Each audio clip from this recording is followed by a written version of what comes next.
கண்ணியத்துக்குரியவர்களே, நோன்புடைய மாதம் அது. நன்மைகளை விரைவாக செய்வதற்குரிய மாதம் அது. முழுமையான பரக்கத்தும் சூழ்ந்திருக்கக்கூடிய மாதம் அது. பொறுமையின் மாதம் அது. நரகத்திலிருந்து விடுதலை பெறக்கூடிய மாதம் அது.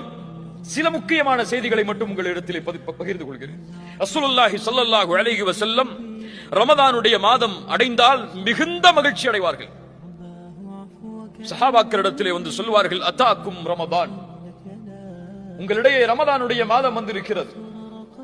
ஷஹ்ருன் முபாரக், அது பரக்கத் பொருந்திய மாதம். ரமதானுக்கு எந்த சிறப்பும் இல்லை, அல்லாஹ்வுடைய ரசூல் கூறவில்லை என்றாலும் இந்த சிறப்பு போதும். ஷஹ்ருன் முபாரக், பரக்கத் பொருந்திய மாதம் அது. அல்லாஹு அக்பர். ஃபரதல்லாஹு அலைக்கும் ஸியாமஹு, அல்லாஹ் அந்த மாதத்தில் நோன்பை கடமையாக்குகிறான்.